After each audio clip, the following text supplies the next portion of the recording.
Assalamualaikum warahmatullahi wabarakatuh. Alhamdulillah wassalatu wassalamu ala Rasulillah amma ba'd. Muslimin dan muslimat rahimani wa rahimakumullah, tuan-tuan dan puan-puan yang Allah rahmati, lagi Allah kasih sekalian. Alhamdulillah kita memperbanyakkan puji-pujian kita kepada Allah Subhanahu wa taala di atas rasa syukur kita yang tidak terhingga kepada Allah.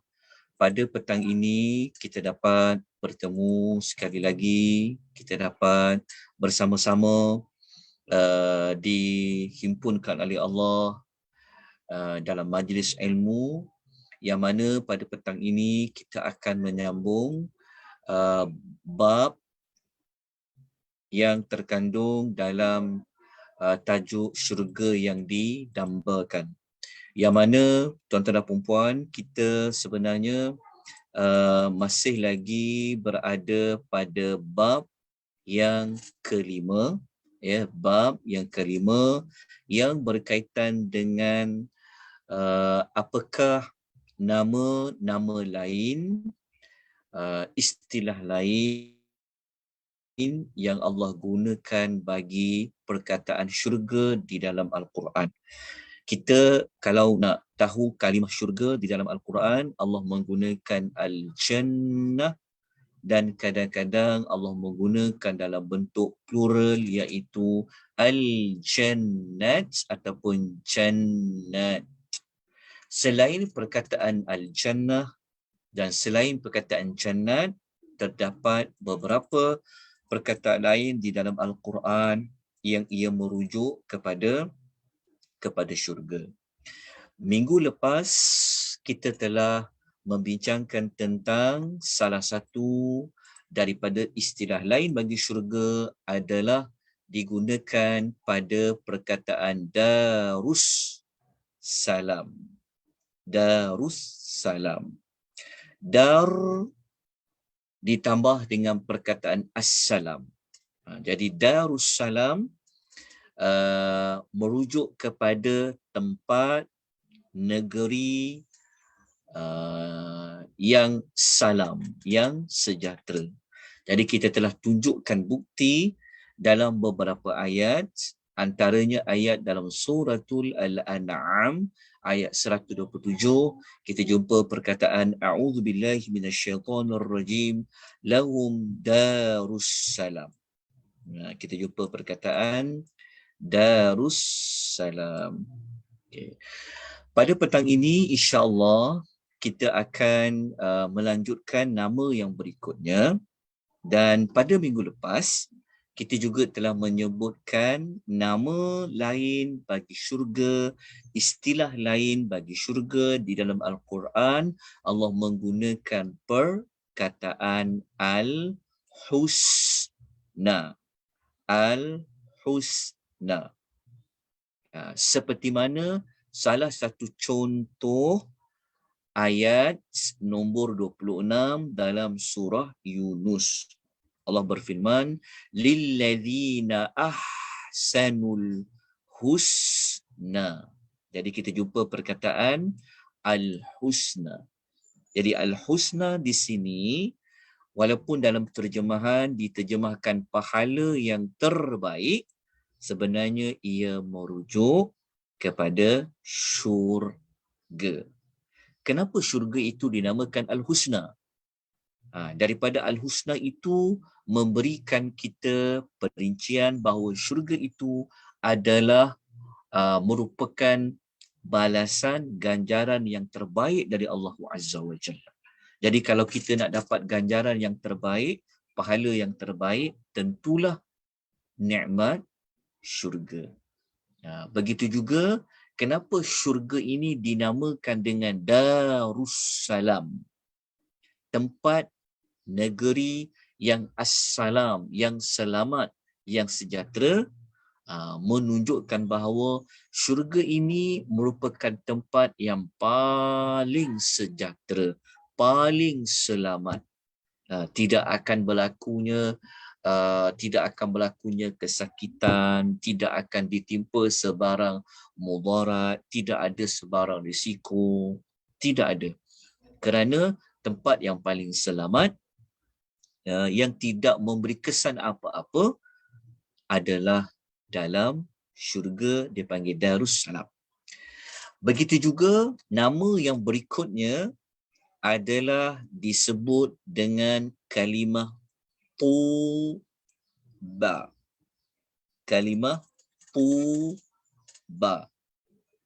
Okay. Kalimah Tuba ini Allah ada menyebutkan dalam suratul Ra'd. Surah yang ke-13, kita lihat pada ayat nombor 29. Allah Ta'ala berfirman, a'udzubillahi minasyaitonirrajim, alladzina amanu wa 'amilus shalihat tuba lahum wa husnu ma'ab. Okay. Alladzina amanu bermakna orang-orang yang beriman. Okay. Dia tak boleh beriman sahaja. Dia perlu apa? Wa 'amilus shalihat. Dia juga beramal soleh. Okay. Orang beriman, kemudian dia buat amal yang soleh, Allah akan beri apa kepadanya? Tuba lahum. Mereka akan beroleh tuba. Tuba tu apa? Kebahagiaan yang amat menggembirakan. Itu dia bagi tuba. Keberuntungan, kebahagiaan dan sebagainya disebut dalam istilah tuba. Jadi apakah yang paling membahagiakan, yang boleh memberi kegembiraan kepada kita? Sudah tentu tidak lain dan tidak bukan adalah apabila Allah Ta'ala masukkan kita ke dalam syurga. Jadi syurga ni juga dia diistilahkan sebagai tuba. Kemudian Allah mengatakan wa husnul ma'ab, Dan orang yang beriman beramal soleh ni dia akan dapat tempat kembali yang sebaik-baiknya. Maka tempat kembali yang sebaik-baiknya juga merujuk kepada syurga. Baik. Kita terus kepada nama yang keempat yang disebutkan di dalam Al-Quran berkaitan dengan syurga, dipanggil juga dengan istilah Darul Muqamah. Dar, sama seperti ulasan yang kita bincang pada minggu lepas, itu perkataan Darus Salam. Kali ini dia masih lagi menggunakan perkataan Dar, tapi diubah dengan perkataan Al-Muqamah. Al-Muqamah. Okey. Dia panggil Darul Muqamah. Okey. Ayat di dalam Al-Quranul Karim yang ada menyebut tentang perkataan Darul Muqamah dinyatakan oleh Allah dalam surah Fatir ayat nombor 35. Allah kata, Allazi ahallana daral muqamati min fadlih la yamassuna fiha nasabun wa la yamassuna fiha lughub. Okay.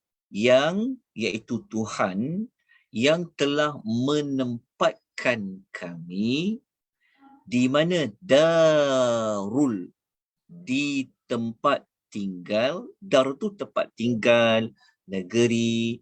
Okay. Al-Muqamah. Al-Muqamah bermakna juga tempat tinggal yang kekal. Tempat tinggal yang kita akan bermukim, muqamah. Yang kita akan tinggal, tempat kita bermukim buat selama-lamanya. Yang mana di tempat tinggal yang kekal, itu semua adalah dengan limpahan kurniaannya semata-mata. Kemudian dalam ayat ni Allah menyebutkan, kalau dah dimasukkan ke dalam syurga yang diistilahkan dengan Darul Muqamah itu, apa yang akan berlaku kepada ahli syurga itu? Allah mengatakan tentang orang beriman ini, kami tidak akan berasa payah atau susah di situ, dan kami juga tidak akan merasa lesu, tidak akan merasa letih. Sebab tu dalam syurga bukan tempat untuk bersusah payah. Bukan tempat kita akan berasa letih, penat. Dalam syurga sempurna. Kalau kita duduk tempat tinggal kita, kita penat juga. Kadang penat sebab apa? Penat nak kemah rumah, penat dengan apa? Penat nak naik rumah besar-besar, nak turun atas, nak naik atas, kadang-kadang penat nak menyusun barang, penat. Tapi dalam syurga ni tidak ada. Tidak akan ada sedikit pun rasa penat, lesu dan sebagainya. Jadi kalau kita gabungkan istilah Darul Muqamah dengan Darussalam, Masya Allah, dia akan membawa makna yang sangat lengkap bagi syurga. Jadi moga-moga kita yang belajar, yang mengikuti pengisian ini dapat memberikan kita semangat yang kuat. Ya, dapat memberikan motivasi dalam hidup kita. Dekat dunia ni dia tak sama macam akhirat. Dekat dunia adalah tempat yang kita memang kena bersusah payah. Memang kita akan penat. Nak buat ibadat ni bukan senang, susah. Nak semayang kena ambil wuduk, kadang nak semayang kena pakai telekung lah, kadang nak puasa lah, nak bangun sahur lagi. Dah tak lama dah nak puasa. Kan kurang daripada 100 hari kalau silap saya kan. Macam-macam kita kena buat. Tapi itulah dunia. Dunia memang tempat kita kena berpayah-payah. Dunia memang tempat kita berpenat-penat. Tetapi kepenatan itu, kepayahan itu sudah tidak ada lagi apabila kita berada dimasukkan oleh Allah ke dalam mana? Darul Muqamah. Manusia yang paling penat. Manusia yang paling banyak dugaan dia adalah para rasul seperti mana Nabi Muhammad sallallahu alaihi wasallam. Kalau rasul kekasih Allah, khalilullah, kekasih Allah tu pun terpaksa berjuang jiwa raga dan mengorbankan masa, mengorbankan harta benda dan boleh membawa kepada menggadai nyawanya kan nak sebarkan Islam kan, daripada berada di Mekah 13 tahun, lepas tu pergi dekat Madinah 10 tahun, sampai kat Madinah bukan boleh rehat, sampai dekat Madinah Nabi menghadapi pelbagai siri-siri peperangan. Penat Rasulullah sallallahu alaihi wasallam. Tetapi kepenatan Nabi itu semuanya ada ganjaran di sisi Allah Subhanahu wa taala. Jadi moga-moga Nabi kita Muhammad sallallahu alaihi wasallam ini memberi inspirasi kepada kita tentang memang kita tak boleh lari dalam hidup ini, kita kena berpenat-penat, kita merasa letih. Itu benda yang sudah di ketetapan berada di bumi Allah Subhanahu wa taala. Jadi kalau kita ingat pasal syurga ni, macam mula-mula kita rasa macam nak marah juga kan. Tapi kita dapat tenangkan diri, ingat pasal syurga ni kan. Kadang-kadang kita rasa penat tau. Penat, kadang rasa macam kita nak bawa diri sendiri je rasanya kan. Macam penat nak melayang kerana orang ramai, penat kita nak melayang macam-macam lah kan. Semua itu ialah. Jadi kalau kita ingat pasal syurga ni, moga-moga dia dapat macam rehatkan minda kita, betul kan?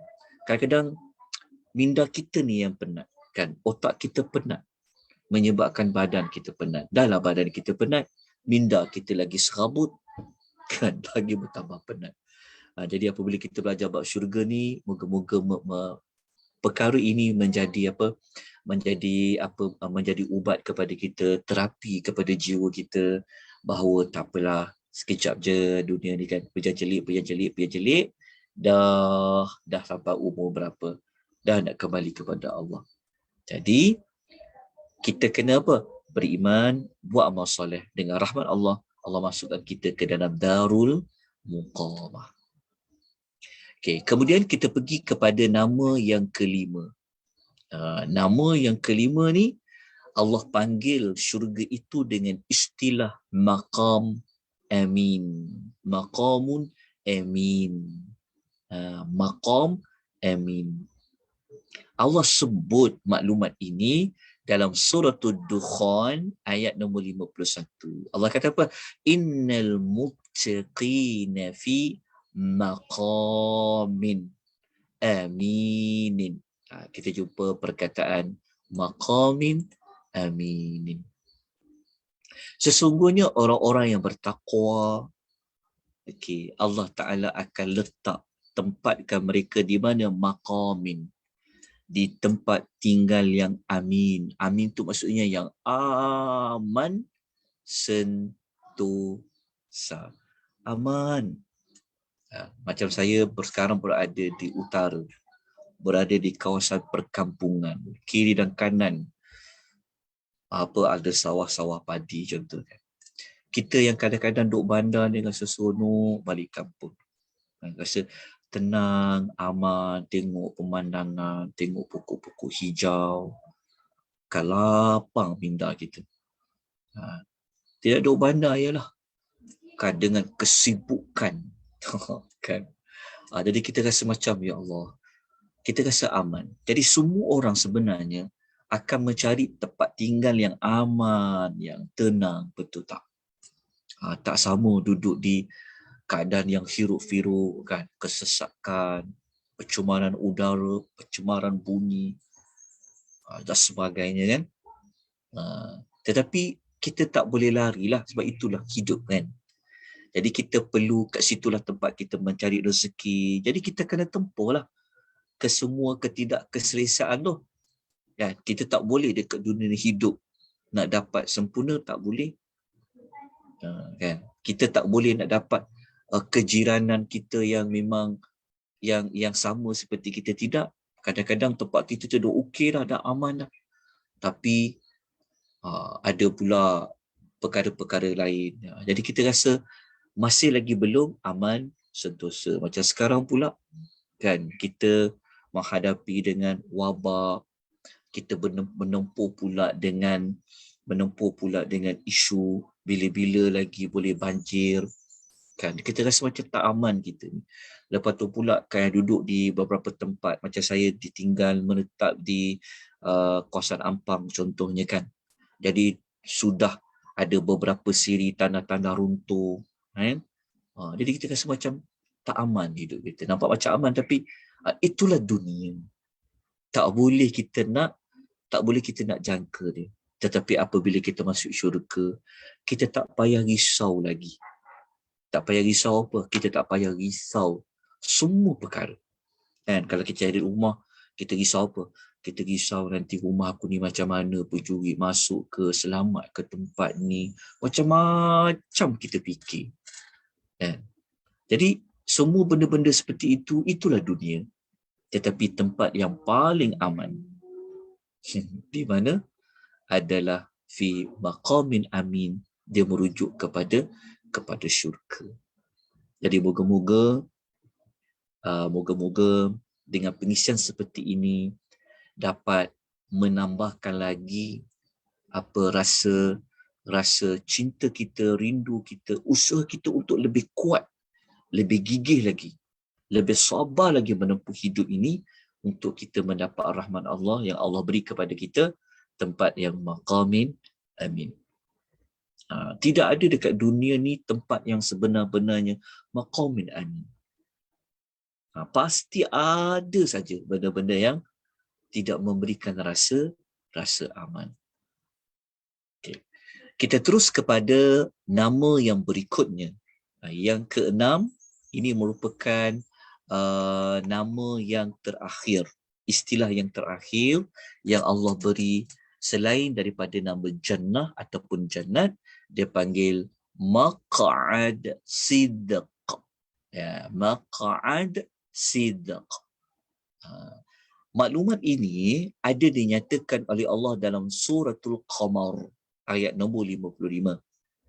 Fi maq'adi sidqin. Jumpa tak perkataan maq'ad sidqin inda malikim muqtadir. Di tempat yang disenangi di sisi Tuhan yang maha muqtadir, yang maha berkuasa mengatur dari sudut takdir dan sebagainya.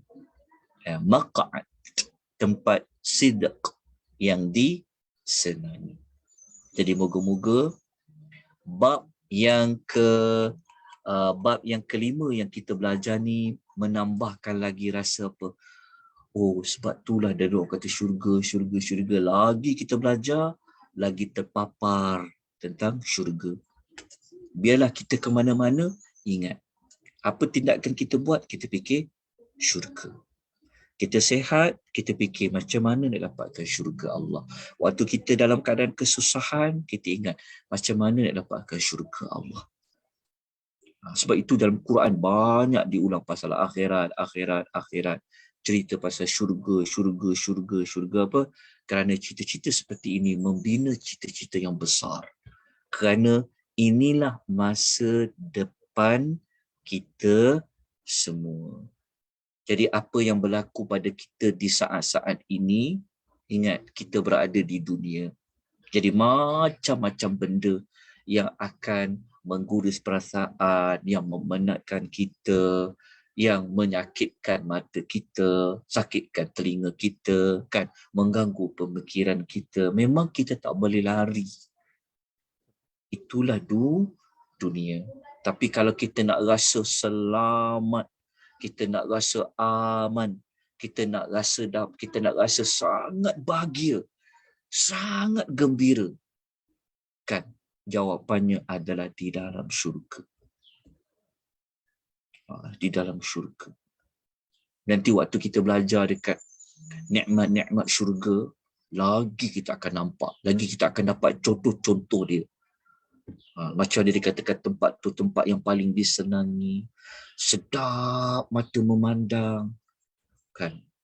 Kalau kita dekat dunia, mungkin mata kita nampak tempat tu cantik, tapi telinga kita pula dengar bunyi bising, kan? Mungkin kita tengok tempat tu cantik tapi panas, mungkin sejuk. Dia tidak sempurna. Tetapi apabila dalam syurga tu semua sekali. Nanti kita akan belajar bab ke-6, kita akan lebih nampak lagi. Lepas tu belajar lagi bab berikutnya, akan lebih nampak lagi tentang syurga ini. Kan? Kalaulah ada orang kata, saya dah jumpa dah tempat yang paling cantik dekat muka bumi Allah Ta'ala ni. Mungkin tuan-tuan yang pernah travel kan, yang banyak berjalan, mungkin tuan-tuan dah dapat rasa dan nampak kan. Nampak tempat macam syurga dunia kan. Betul, kita nampak ada orang hantar dekat, tengok kat YouTube, tengok kat orang hantar gambar, tengok betul video kan. Masya Allah cantik. Tetapi dia belum sempurna. Kenapa? Kecantikan itu akan hilang. Kerana dunia ini akan binasa. Tetapi di hari akhirat, bab yang ke-6 akan memberikan kita lagi gambaran yang lebih dekat. Lagi belajar bab yang berikutnya akan lebih jelas. Kita akan dapati apakah itu syurga. Jadi moga-moga pengisian kita pada petang ini dan pada siri sebelum ini memberikan kita gambaran, menambahkan ilmu kita apakah itu sebenarnya syurga yang didambakan, yang diinginkan bagi setiap manusia. Okey, jadi dekat sini ringkasan dia, okay, kita dapat belajar tentang nama lain bagi syurga tu ada 6 lah nama tu. Nama tu 6 tu maksudnya Allah tak sebut jannah. Allah tak sebut al-jannah ataupun jannat, tapi Allah guna istilah lain ya. Seperti Darussalam sampai kita belajar pada sebentar tadi. Kalau sebelum ni kita belajar dah tentang sifat-sifat syurga tu apa? Kita belajar tentang syurga itu adalah an-na'im. Kita dah belajar. Syurga itu adalah al-khuldi. Itu pun kita dah belajar. Jadi, moga-moga bab yang kelima ini menambahkan apa ilmu kepada kita yang kita yakin. Sekarang ni kita dalam keadaan ilmu yakin. Membina keyakinan lagi tentang syurga. Okay, jadi insya-Allah kita akan lebih nampak lagi, lebih jelas lagi setelah kita memperincikan tentang nikmat-nikmat di dalam syurga. Okey, kita terus kepada bab yang ke-6. Okey. Tuan-tuan boleh dengar suara saya dengan baik kan? Insya-Allah boleh dengar suara saya dengan baik kan? Ya Ustaz, jelas. Dengar Ustaz, jelas. Alhamdulillah, syukur pada Allah. Okey. Okey. Mari kita tengok kepada bab yang ke-6. Gambaran bagaimana dikatakan nikmat syurga itu. Ini gambaran awal. Okey, tentang kenikmatan syurga. Okey. Siapa yang ada nota, dia terus buka muka surat nombor 28. Muka surat nombor 28. Ada siapa-siapa tak yang masih lagi belum menerima nota? Ada ke? Ada yang belum terima ke? Cik cakap. Kalau belum terima, tolong maklumkan. Okay. Jadi kita terus kepada bab yang ke-6. Sebelum tu ada apa-apa nak tanya ke? Ada apa-apa nak kongsi ke? Dipersilakan, sama ada melalui chat ataupun melalui secara lisan. Boleh? Okey, kalau tiada, saya terus kepada bab yang ke-6. Okey, kita tengok ada tak soalan dekat sini. Oh, belum terima nota lagi. Okey, Puan Rosia, tolong ambil nota dekat link link Google Drive. Kalau Puan Rosia tengok dekat ruangan chat, ada saya letakkan nota syurga dan neraka tu. Nota syurga dan neraka. Kalau tak ada, saya tak nampak, saya letakkan sekali lagi dekat ruangan chat. Okey, saya dah letak dah. Okey, tuan bagi saya sekejap waktu untuk saya melihat ada tak komen di FB rakan-rakan kita, tengok ada tak yang bertanya apa-apa sekejap. Okey, saya tak nampak pula ada apa-apa. Okey. Kalau begitu, kita teruskan dengan bab yang ke-6. Okey. Gambaran syurga secara umum, Allah Ta'ala bagi tahu yang pertama, tiada siapa pun sebenarnya yang tahu sebenar-benarnya. Maksudnya, gambaran pertama syurga ni sebenarnya tak ada orang pun yang tahu nikmat syurga tu sebenarnya adakah dia sama seperti dunia ni? Maknanya Allah tak rahsiakan. Kenapa nak rahsiakan? Allah Ta'ala nak buat surprise. Allah Ta'ala nak buat kejutan kepada kita. Tapi dia tetap, dia dapat. Macam orang nak bagi hadiah pada kita kan. Orang nak bagi hadiah pada kita. Tapi mungkin kita kata, okey, hadiah tu mungkin aku dapat jam kot. Kita duduk fikir, jam apa aku dapat ni? Sebab kita dah banyak dah kumpul jam contoh kan. Tapi jam yang dapat tu jam yang memang tak sangka ya, rupa-rupanya ada jam macam ni. Contoh. Kalau orang perempuan dia dapat hadiah apa? Ada apa dia paling suka sekali lah. Kalau orang bagi hadiah apa? Saya sebut satu. Kan? Contoh apa? Contoh, okay, kalau kita ambil contoh, semua orang guna handphone lah kan. Kita ni jenis Atas tudung, Ustaz. apa dia? Telekung atas tudung. Masya Allah kan. Kita suka telekung apa? Contohlah kita kata telekung Khadijah lah contoh, telekung Aisyah lah contoh kan. Macam kita ni telekung kan. Selalu kita dapat banyak orang bagi telekung. Kan? Tapi telekung yang Allah Ta'ala nak sediakan contoh telekung yang kita memang tak pernah terbayangkan. Kita tak pernah jumpa. Tapi kita tahu tu telekung. Faham kan? Dia nikmat syurga ni, kita tahu benda tu apa. Tapi pada hakikatnya, kita tak pernah terbayang. Oh, rupanya ada ya. Maknanya, benda yang kita tak pernah dengar. Nanti kita akan baca dekat hadis, kita akan lebih nampak lagi. Jadi itu yang pertama. Ya Allah memang nak buat kejutan. Allah rahsiakan sebenarnya apa. Okey. Perkara ni sebenarnya, maklumat pertama ni kita ambil dalam surah Sajadah. Ayat nombor 17. Allah Ta'ala kata apa? A'udzubillahi minasyaitonirrajim. Fala ta'lamu nafsum ma ukhfiya lahum min qurrati a'yun jazaa'an bima kanu ya'malu. Okey, dia punya ayat dia dekat sini. Ya Allah kata ma ukhfiya lahum. Allah kata maka tidak ada seorang pun yang mengetahui satu persatu persediaan yang telah dirahsiakan untuk mereka. Dekat sini. Yang dirahsiakan untuk mereka. Seronok tak?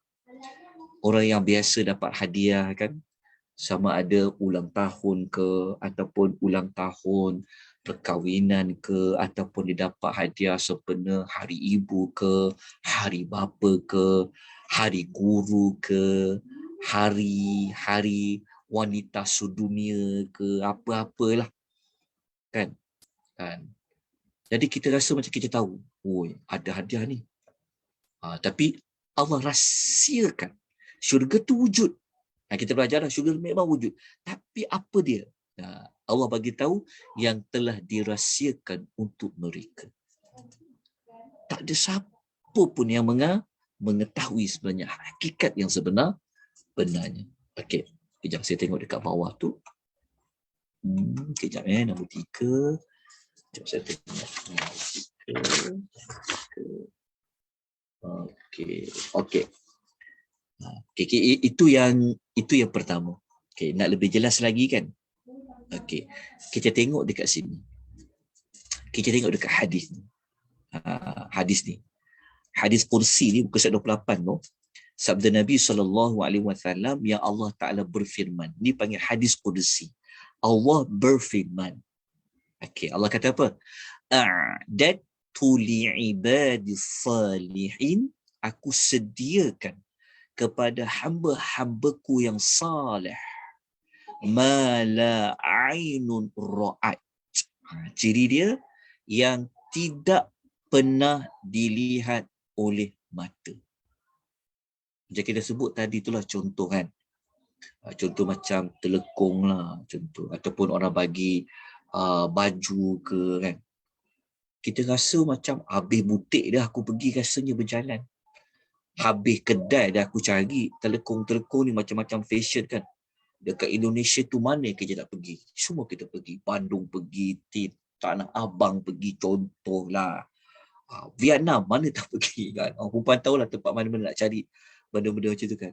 Kita dah cari satu dunia dah kata orang. Kan? Tetapi Allah sediakan nikmat tu yang kita tak pernah kita lihat dia, bayangkan. Lepas tu Allah Ta'ala kata yang punya rahsia tu kata Allah dalam hadis kursi wala udhunan sami'at, yang tidak pernah didengar oleh telinga. Maksudnya kita tak pernah tahu rupanya benda tu ada.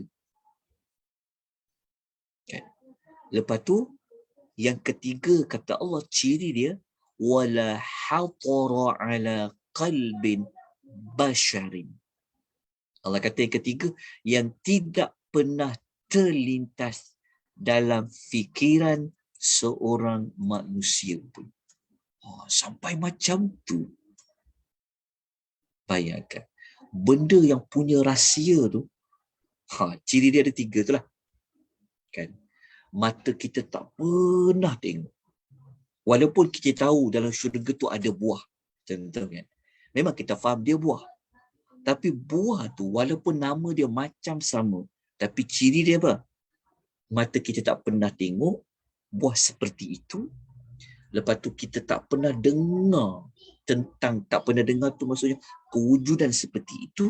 Dan kita tak pernah terfikir pun. Maksudnya memang Allah bagi benda yang sangat istimewa. Okey. Jalankan puan Okey, lepas tu Nabi SAW ni nak kuatkan hadis ini. Nabi kata, faqra'u in syi'tum. Nabi kata, kalau oleh kerana itu kata Nabi, kamu bacalah firman Allah. Kan ini 3 ciri ni kan dalam hadis kursi. Lepas tu Nabi nak kukuhkan lagi hadis ni. Nabi kata, korang semua bacalah ayat Quran. Surah Sajadah 17 yang kita baca tadi itulah. Maknanya hadis ni, hadis kita sedang baca a'dadtu li'ibadi, hadis kursi ni memperincikan ayat Quran surah Sajadah ayat 17 yang kita baca atas tadi tu. Fala ta'lamu nafsun ma ukhfiya lahum min qurrati a'yun. Okey. Tuan-tuan dan puan-puan, ya Allah kasih sekalian. Saya nak tanya tuan-tuan dan puan-puan Tuan-tuan dan puan-puan, surah Sajadah ni biasa baca kan? Biasa kan? Biasa dekat surah Sajadah tu akan ada perkara apa dekat Sajadah tu? Orang akan buat apa? Kat surah Sajadah. Biasa surah Sajadah orang kena buat apa kalau baca? Sujud sejadah. Sujud. Okey, ada sujud sejadah lah. Okey, sujud sejadah kan? Okey. Persoalannya adalah kenapa Allah meletakkan antara hikmah dia, kenapa Allah Ta'ala cerita tentang syurga yang Allah rahsiakan ni. Ayat 17 ni dia berada pada surah Sajadah. Kenapa ayat 17 ni Allah Ta'ala hikmah dia, kenapa Allah letakkan ia dalam surah Sajadah. Yang Allah sebut ayat syurga tu, Allah kata Allah rahsiakan. Sebenarnya apa hikmah di sebalik Allah sebut nikmat syurga tu bentuk Allah rahsiakan. Surprise, Allah buat kejutan. Kenapa ada ayat tu berada pada ayat 17 surah Sajadah? Nak tahu rahsia dia, kita kena tengok pada sebelum ayat 17. Sebelum ayat nombor 17. Okay. Sebelum ayat 17, contohnya pada ayat nombor 15 dan ayat nombor 16. Siapa hafal? Siapa ingat? Ayat 15 surah Sajadah tu tentang apa? Ayat 15 tu lah kita kena sujud sejadah kan? Kita akan jumpa ayat yang Allah Ta'ala bagi tahu tentang orang yang sebenar-benar beriman. Betul? Innama yu'minu bi ayatina allazina idza dhukiru biha kharru sujada wa sabbahu bihamdi rabbihim wa hum la yastakbirun. Apa sujud? Sujud. Okey. Pada ayat lepas ayat 15 sujud tu, ada sejadah tu, ada Allah Ta'ala ada cerita dua ciri orang yang beriman. Ciri pertama apa? تتجافى جنوبهم عن المضاجع يدعون ربهم خوفا وطمعا. Ciri pertama tu sebenarnya pada ayat yang berikutnya, ayat 16, Allah sebut tentang apa? Tentang solat malam. Solat malam. Okay. Catat maklumat ni. Solat malam. Ini ayat nombor 15 ya. Ayat nombor 16 surah Sajadah. Sebab kita nak kaitkan dengan ayat 17. Lepas tu ada amal yang kedua. Amal kedua tu apa? Derma. Allah kata amalan yang kedua tu apa dia? Derma sebagian. Mereka buat apa? Wa mimma razaqnahum yunfiqun. Yang kedua, mereka infak harta. Okay, mereka infakkan sebahagian harta yang Allah beri. Okey, ini ayat nombor 16. Ada dua ciri, ada dua contoh orang yang buat amal salih setelah dia beriman. Apa dia? Dia solat malam, dia infak harta. Tiba-tiba ayat 17 Allah sebut orang yang solat malam. Maksudnya bermula ayat nombor 15 lah. Orang yang benar-benar beriman dengan ayat-ayat Allah. Lepas tu dia solat malam. Dia menginfakkan harta.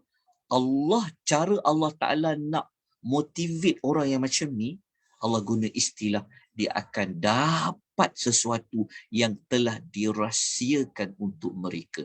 Kenapa perlu diterangkan perkataan dirahsiakan?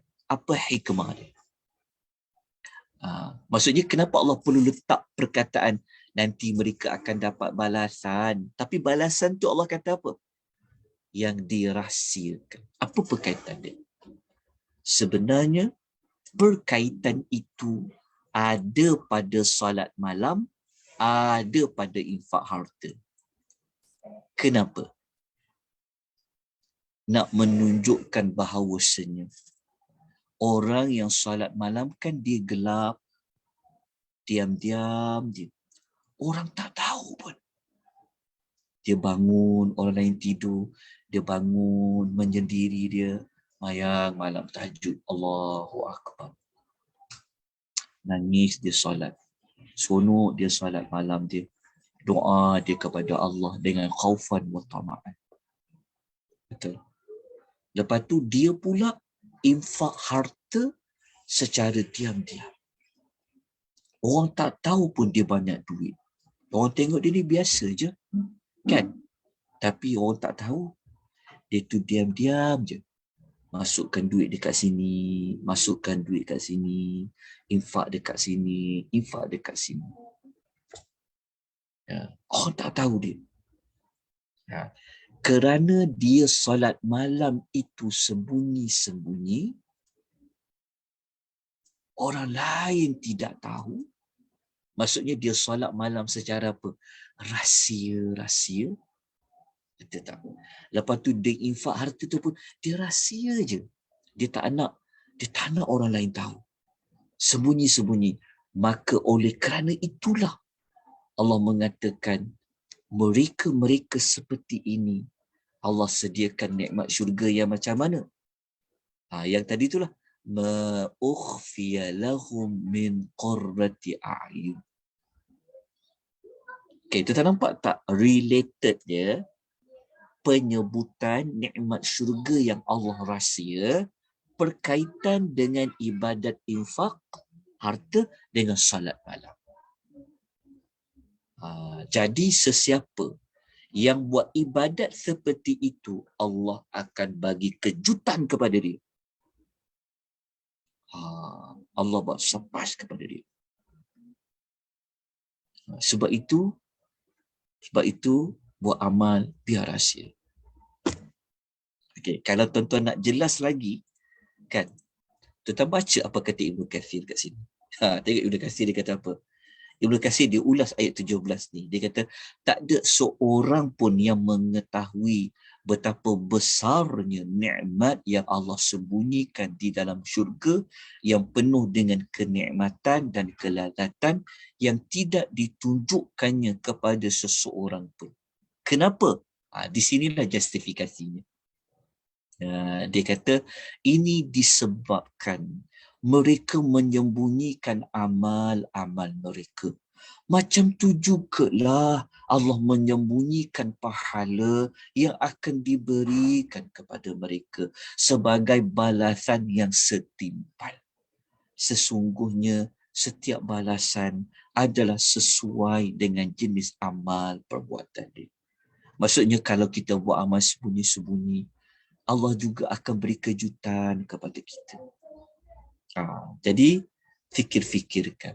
Nampak tak dia punya hubung kait penyebutan tentang nikmat syurga tersebut dengan ayat yang mengandungi amal-amal sebelum tu. Kan? Kalau tuan biasa, tuan mungkin saya kata mungkin orang yang tak pernah dapat surprise ni, mungkin dia. Tapi kita pernah kan biasakan dapat hadiah orang bagi kan. Kita tak sanggup, cantiknya, kan. Jadi itu baru dunia. Kita rasa tak sabar-sabar. Apa hadiah aku nak dapat ulang tahun perkahwinan ni? Contohlah, okey, apa nak dapat ni hari ibu ni? Hari bapa ni? Contoh kita tahu anak kita jadi macam tu kan. Tengok anak kita belikan kita apa? Contoh. Jadi itu baru dunia. Kita dah rasa macam, ya Allah, kita rasa macam appreciate sangat. Kita rasa macam seronok sangat, bahagia kan. Bayangkan kalau Allah bagi kepada kita nikmat syurga. Saya rasa tak tahulah macam mana kita akan buat dalam syurga. Kalau dekat dunia mungkin kita akan terloncat-loncat. Allah, happy sangat kan, betul tak? Dan bagaimana kalau kita dalam syurga? Allah buat macam tu pada kita. Kita tak dapat nak gambarkan. Sebab hadis yang kita baca ni, kita Allah akan bagi benda kita tak pernah tengok. Tak pernah terfikir pun. Wah, kita bayangkan.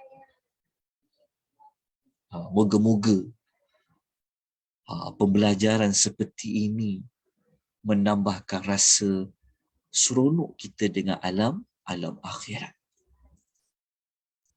Akan menambahkan rasa manis iman kita kepada apa? Kepada Allah Subhanahu wa Ta'ala. Lagi kita belajar, lagi kita rasa tak sabar, tak sabar. Betul tuan-tuan, kalau tuan-tuan habis belajar tajuk ni dengan lengkap, tuan-tuan akan tambah pula belajar dengan tajuk alam barzakh. Ya Allah. Lepas tu kalau kita belajar orang mati kan, kalau kita belajar tajuk alam barzakh ni, cara tak sabar, dia bukan bermula dekat akhirat tu. Tak ada. Dia bermula daripada malaikat mula memanggil roh tu keluar daripada tubuh badan. Dia punya senang nak keluar. Lepas tu pula apabila nak dibawa di atas keranda, mayat tu akan cakap, Nabi sebut dalam hadis yang sahih, mayat tu akan cakap, qadimuni, cepat hantar aku. Tuan-tuan. Jadi moga-moga kita yang bersusah payah hidup ni jangan putus asa, jangan kecewa. Jangan. Kecewa tu kita adalah, tak nafikanlah, bukan kita disempurna, betul tak? Kita ada masa kita nak marah juga, ada masa kecil hati juga, ada hari tu rasa penat sangat, betul tak? Betul lah. Kan? Itu semua sifat yang ada pada manusia. Tetapi apa ubat dia? Nak bagi kita lebih nak bergerak maju ke depan lagi, nak teruskan hidup ini, nak tempuh dugaan ini. Cara dia adalah dengan kita membaca, mempelajari apa janji-janji Allah. Apabila kita, sebab kalau kita tengok janji manusia, mungkin kita rasa, ya ke tak ya? Tapi kalau Allah yang janji, Allah tidak pernah memungkiri janji. Jadi apabila itulah kita kata ayat Quran ni, dia boleh menenangkan kita. Bukan sekadar kita baca bagi tenang tu, tapi nak lebih tenang, kita faham apa yang Allah pujuk kita. Allah pujuk kita, tak apa hajar, penat ni, tak lama pun, cuba baca ayat Quran, Allah bagi tahu contoh kan. Kita pun rasa, ya Allah. Jadi, apabila kita faham Al-Quran, kita faham janji Allah, maka kita akan rasa terhibur, kita rasa kita akan kuat. Kan? Kita akan jadi orang yang lebih bersyukur kepada Allah. Kita akan sangat hargai umur ini. Kita akan sangat hargai masa ini. Kita rasa macam seronok nak sedekah. Sebab kita tahu ganjaran dia. Betul tak? Kita jadi seorang yang ringan tangan. Kita akan jadi seorang yang tabah menghadapi apa saja dugaan pada Allah Ta'ala nak bagi pada kita. Kerana kita faham tentang balasan yang Allah nak beri kepada kita di hari akhirat. Baik, kita pergi ciri yang kedua. Ciri syurga yang kedua ni adalah apa yang kita nak, semua Allah bagi. Ya Allah, ini memang tak akan dapat dekat dunia. Dekat dunia ni macam-macam hajat kita, betul tak? Kan? Kalau kita doa tu, Allah je yang tahu kita nak apa. Terbuku dalam hati kita ni. Kalau kita buat senarai dia, ya Allah, macam-macam.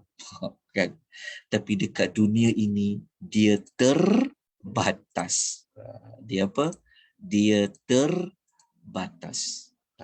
Tak semua yang kita ingini boleh Allah beri. Apatah lagi kita minta lain, dapat lain. Itulah dunia.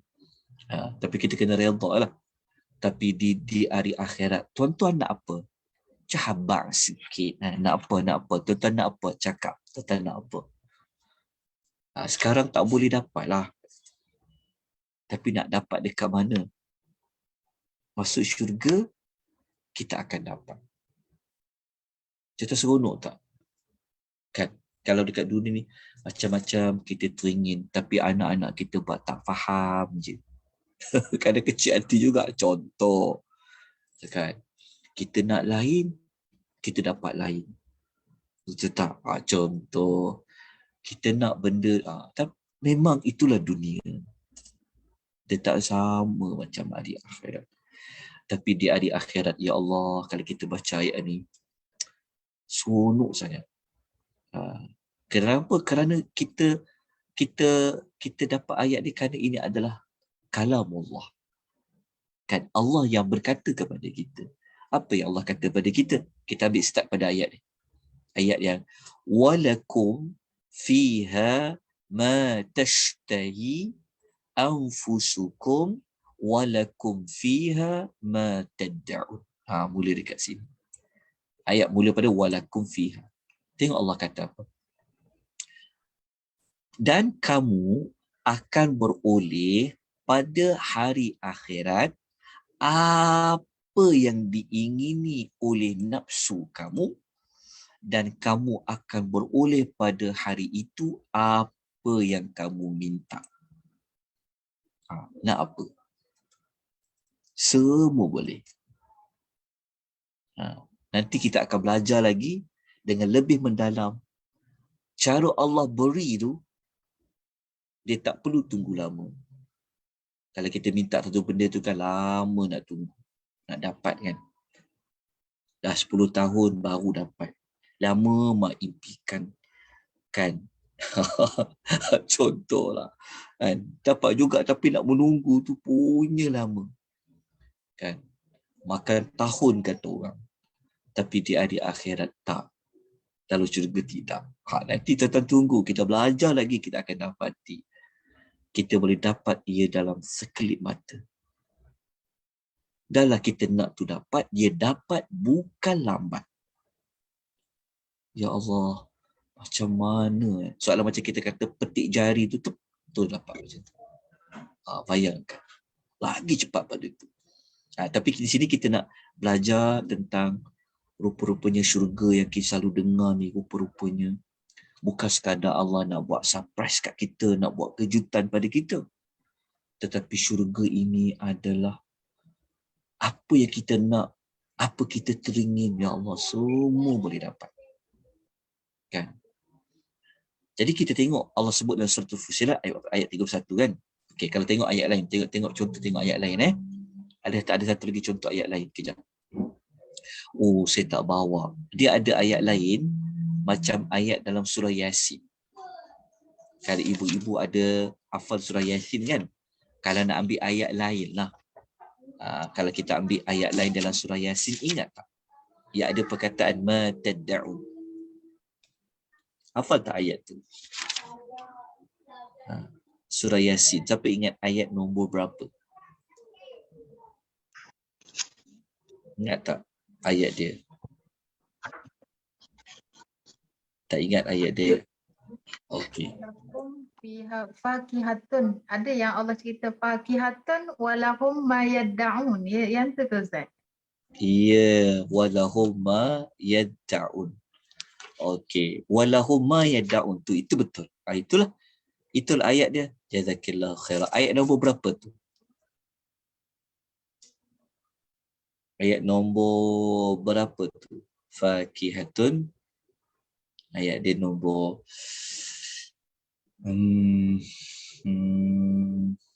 ayat dia nombor jap Dia ayat dia pasal syurga kan. Tapi ingat ayat dia. Tapi ayat dia memang yang itulah. Ma yad'un tu. Apa yang kamu kendaki. Itu kan nak ambil ayat lain lah. Okey, cukup dengan ayat tadi. Okey, jom. Kita perincikan hadis Nabi. Okey, tengok ya. Dia punya nikmat syurga nak apa? Okey, nak apa? Tengok kat sini. Okey, kita tu pada terjemahan hadis ya. Okey. Kata Sulaiman bin Burdah, ayah dia cerita dekat dia. Ini pada hadis Nabi lah. Ada seorang lelaki ya, zaman Nabi SAW. Okey. Dia tanya dekat Nabi. Dia kata, ya Rasulullah, dalam syurga ni ada kuda tak? Dia kata, dalam syurga ni ada kuda tak?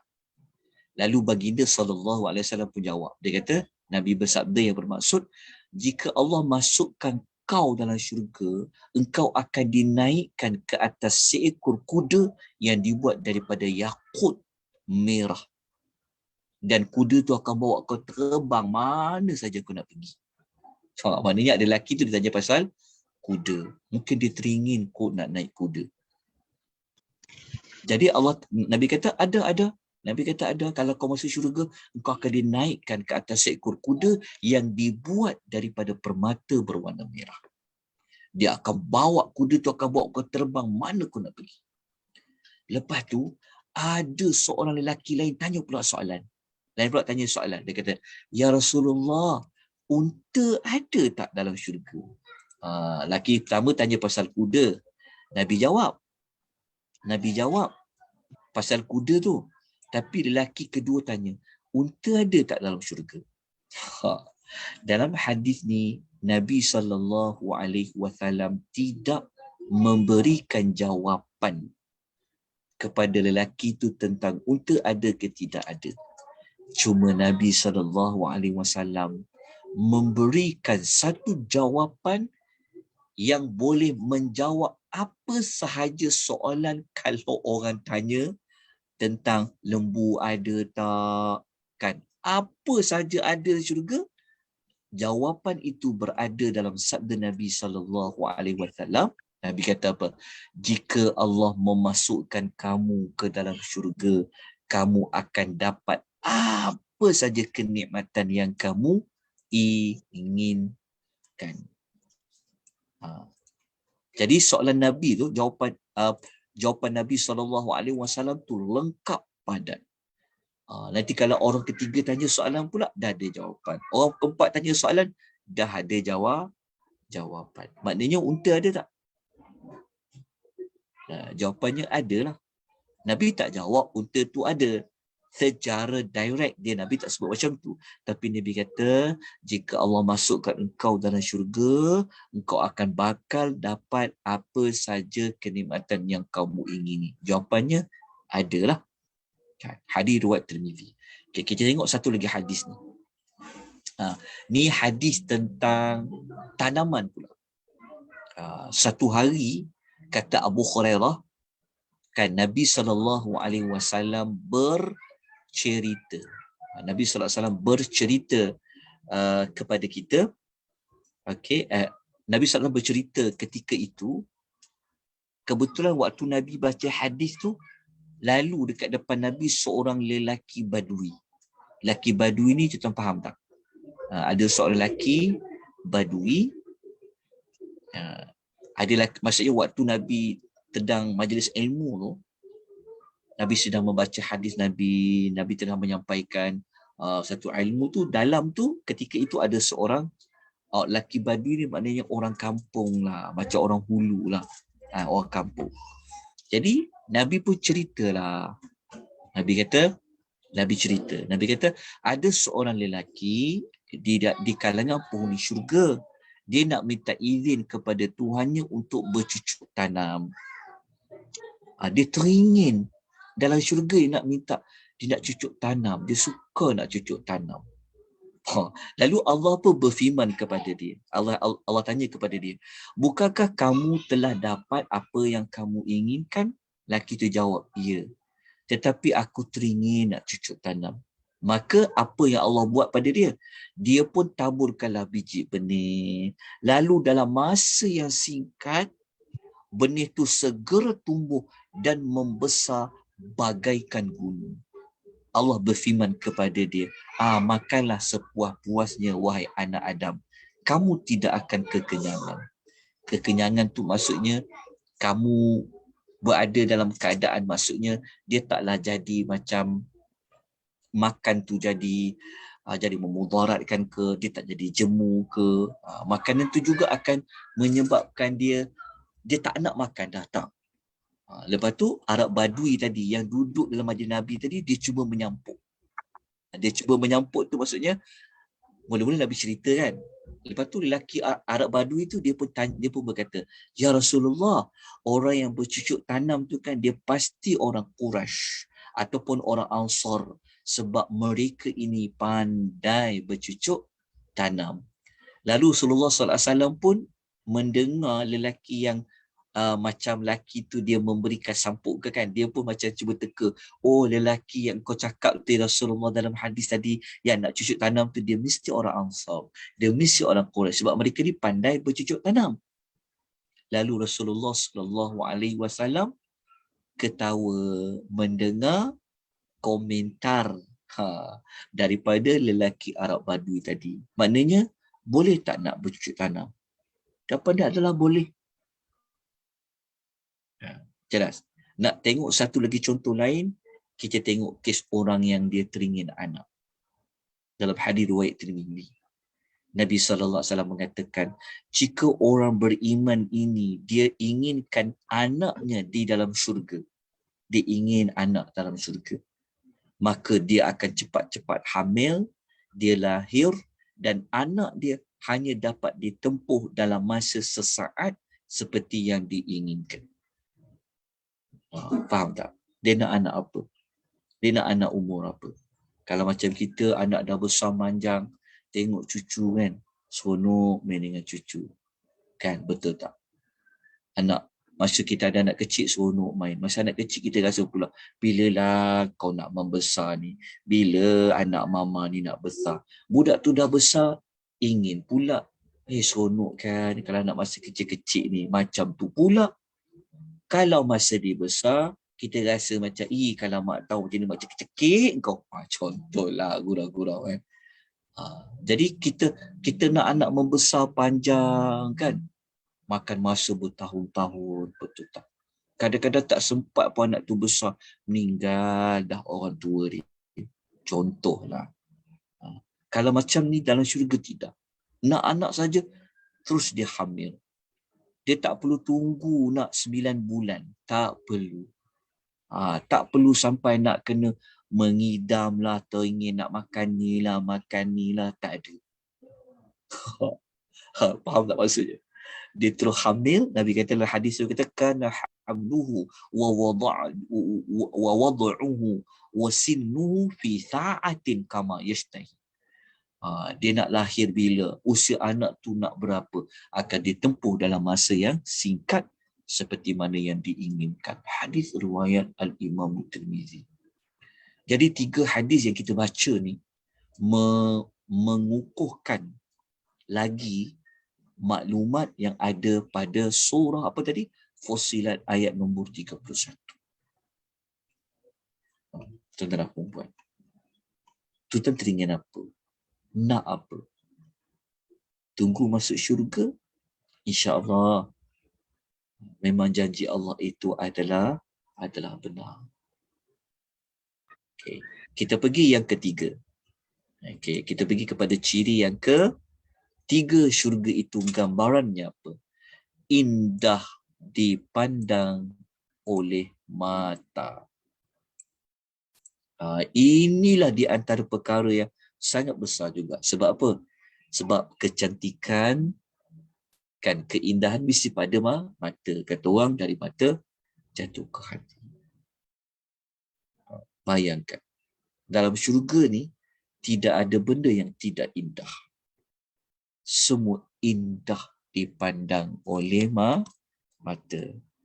Allah sebut maklumat ini pada surah Al-Zukhruf ayat nombor 71. Allah kata apa? Wa fiha ma tashtahi hil anfusu. Ayat ini sama seperti yang nombor 2 tadi. Wa taladzul a'yun. Nah, kat sini. Wa taladzul a'yun.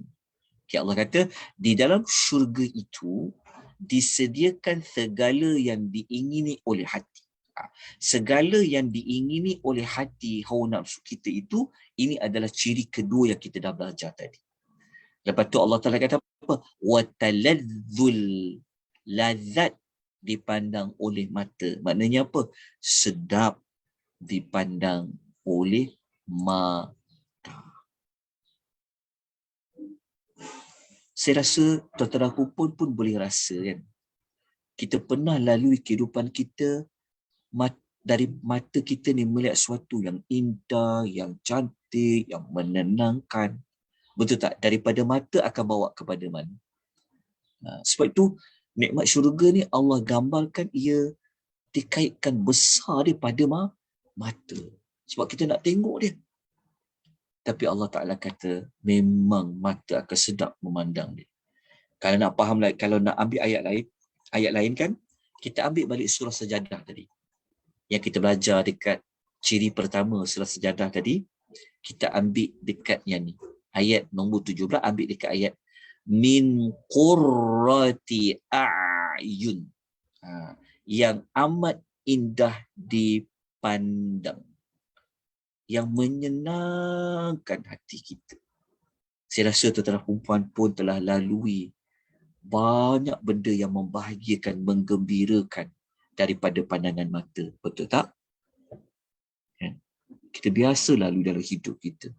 Rupa-rupanya dalam syurga Allah buat mengikut konsep yang sama. Benda yang melibatkan mata, benda yang melibatkan hati. Nikmat dalam syurga. Okay, itu perkara yang ketiga. Okay, yang ketiga ni yang indah dipandang oleh mata. Lepas tu pula nanti waktu kita belajar akan datang, tuan-tuan ikuti lagi akan datang, tuan-tuan akan dapati mata pandang tu bukan pandang jemu, tak ada. Dia hari ni tengok lagi seronok, hari kedua tengok lagi bertambah seronok walaupun benda sama dipandang. Hari ketiga tengok lagi seronok. Dia macam tu. Dia bukan pandang tu macam kali pertama je tengok. Lepas tu dah bosan dah. Tak ada. Dalam syurga ni sentiasa amat indah dipandang. Lepas tu bukanlah pandang hari ni sama, tak. Allah akan tukar. Nanti kita akan belajar dekat tajuk. Ada tajuk tu. Antara yang akan berubah rupa bentuk manusia ni. Antaranya pada hari Jumaat. Nanti waktu kita bincang pasal ada satu pasar. Ada pasar. Dia contoh kalau macam dia macam kita balik bertemu pasangan dalam syurga kan. Dia bukan kerja tengok dia serabut ke dia apa, tak ada. Setiap hari makin cantik lah. Makin indah lah dia macam tu. Nanti kita akan belajar dengan lebih detail. Indah dipandang oleh mata. Masya Allah. Tak boleh nak dikata dengan lidah kita tentang nikmat syurga ni betapa bagusnya, ya, betapa bernilainya syurga dalam kehidupan kita sebagai seorang yang nak mencari nikmat Allah Subhanahu Wa Taala. Dan yang keempat, nikmat syurga itu dianya sifatnya apa? Cirinya apa? Gambarannya apa? Nikmatnya berkekalan. Kekal. Okay, kita tengok contoh ayat dia, kita ambil dekat sini. Dekat ayat ni Allah kata wa ammal ladzina su'idu fa fil jannati khalidina fiha ma damatis samawati wal ardu illa ma syaa rabbuk ata'an ghaira majdud. Adapun orang yang berbahagia, maka di dalam syurgalah tempatnya.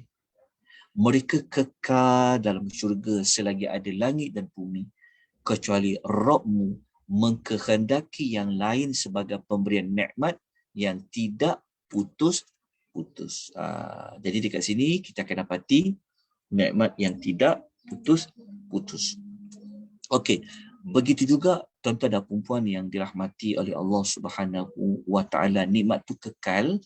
Kekal nikmat tu juga membawa maksud kalau kita ambil pada ayat suratul Hijr ayat nombor 48, Allah mengatakan la yamassuhum fiha nasabu wa ma hum minha bimukhrajin. Mereka tidak akan merasa susah payah dalam syurga dan tidak pula sekali-kali akan bukan dikelar. Saya tersalah tulis ni, tolong tambah. Dikeluarkan. Dikeluarkan. Maksud dia, nikmat berkekalan tu membawa juga makna kita akan dapat nikmat tu berpanjangan. Kalau nikmat yang kekal, kalau nikmat tak kekal, mungkin kita akan dapat rasa setahun saja, 2 tahun saja, 10 tahun saja. Itu bukan nikmat yang sebenar-benar nikmat, tapi nikmat dalam syurga kekal. Kekal tu Kalau kita dapat, kita dapat. Sampailah bila-bila. Jadi kita tak perlu nak fikir sampai bila ya aku akan dapat rasa nikmat ni. Tidak. Dia kekal. Sebab apa? Sebab ahli syurga tu dia tidak akan dikeluarkan daripada syurga tu. Nanti waktu kita belajar nikmat-nikmat syurga secara terperinci, kita akan dapati nikmat tu dia tak akan habis. Dia sentiasa ada, dia bukan tidak bermusim dan sebagainya. Nanti kita akan belajar lagi. Okey, jadi kita dah habis pada bab yang ke-6, iaitu kita dapat belajar ada 4. Okey, 4 perkara gambaran bagi syurga. Jadi kita ulang balik daripada yang pertama. Secara ringkas saja. Yang pertama, syurga ni apa? Syurga ini gambaran awalnya kita dapat mengetahui secara umum Allah rahsiakan hakikat sebenar-benarnya apa. Maksudnya nikmat dalam tu kita tak akan tahu. Walaupun dekat dunia kita macam pernah dengar nama dia sama. Kan contoh kita belajar dalam syurga tu nanti akan ada buah apa contohnya. Orang kata dalam syurga tu ada buah pisang lah contoh. Kan ada buah delima lah contoh. Tengok macam nama buah delima, okey aku tahu buah delima, tapi adakah sama? Jawapan dia tidak. Allah rahsiakan hakikat sebenar-benarnya. Okey. Yang kedua, ciri kedua, apa yang diingini oleh hati kita, hawa nafsu kita, kita nak apa, semua boleh didapati. Dan yang ketiga, gambaran syurga itu yang ketiga, ia amat indah dipandang oleh mata. Dan yang keempat, nikmatnya berkekalan sampailah bila-bila. Sama ada pada nikmat itu sendiri ataupun kepada orang ataupun kepada penghuni yang merasai nikmat tersebut. Nanti insya-Allah kita akan bincang lagi pada perincian nikmat-nikmat syurga tu, tak akan dapat lebih jelas lagi 4 gambaran awal tentang syurga ini ketika mana belajar perincian terhadap nikmat syurga. Alhamdulillah kita dah selesai bab yang ke-6. Okay, jam pun sudah menunjukkan pukul 3.50 petang. Ya, kita dah nak masuk pukul 4. Jadi kita mungkin tak sambung beberapa bab yang ke-7 ya, kerana akan makan beberapa waktu yang panjang. Jadi tuan-tuan ada apa-apa pertanyaan tak untuk bab yang ke-6? Ada tak sebarang pertanyaan? Kalau nak kongsi ilmu pun sangat dialu-alukan. Ya, sangat dialu-alukan. Okey, ada sahabat kita kongsikan ya dalam ruangan chat tu surah Yasin ayat nombor 57. Okey. Yang kita bincangkan tadi perkara yang kedua kan. Apa yang kita inginkan di dalam syurga tu kita akan dapat ya salah satu ayat lain berada dalam surah Yasin ayat nombor 57 muka surat 444. Kita akan jumpa pada baris yang kedua dan ketiga kan. Allah kata apa? Lahum fiha fakihatu wa lahum ma yad'un wa lahum ma yad'un. Wa lahum ma yad'un tu menunjukkan bagi mereka apa yang mereka inginkan. Okey, jazakillahu khairah kepada yang berkongsi maklumat tambahan sebentar tadi. Baik, ada apa-apa pertanyaan lain tuan-tuan puan-puan? Jelas penerangan? Ada apa-apa nak dikongsikan? Tidak ada. Okey. Kalau tidak ada Jelas semua. okey. Jadi Maklumat untuk bab yang ketujuh ni nanti kita bincang minggu depan lah ya. Ya, insya-Allah. Bab ketujuh, bab ke-8 nanti kita bincang pada minggu hadapan. Jadi tolong tuliskan tarikh kita hari ini kita 27 ya. Kita dah sampai kepada bab keberapa. Jadi minggu depan bab kita akan mulakan dengan bab yang ketujuh. Bab ketujuh cerita tentang pintu-pintu syurga. Nanti kita akan sebutkan pintu syurga ada berapa, apa nama setiap pintu tersebut. Okey. Kemudian kita akan belajar bab yang ke-8 dari sudut penjaga syurga, insya-Allah. Dan waktunya lagi kita akan bincang tentang bab ke-9, keluasan syurga, insya-Allah pada minggu hadapan waktu yang sama, insya-Allah jam 2:30 petang hari Isnin, insya-Allah. Saya mohon ribuan kemaafan jika ada kekurangan, kelemahan dan sebagainya. Mohon diberi teguran jika ada mana-mana kesalahan yang saya lakukan, terutama dalam saya menyampaikan ilmu Allah Ta'ala ni ya. Kalau saya ada tersilap mana-mana fakta, mana-mana info, tolong beritahu. Ya, insya-Allah moga-moga kita semua dapat saling mendapat manfaat antara satu sama lain. Semoga Allah Ta'ala lapangkan dada kita, sentiasa Allah berikan kita kesabaran, Allah mencampakkan rasa syukur yang tidak tinggal kepada kita. Semoga pertemuan kita ini diberkati oleh Allah daripada permulaan sehingga kepada penghujungnya. Jadi kita sudahi dengan tasbih kafarah.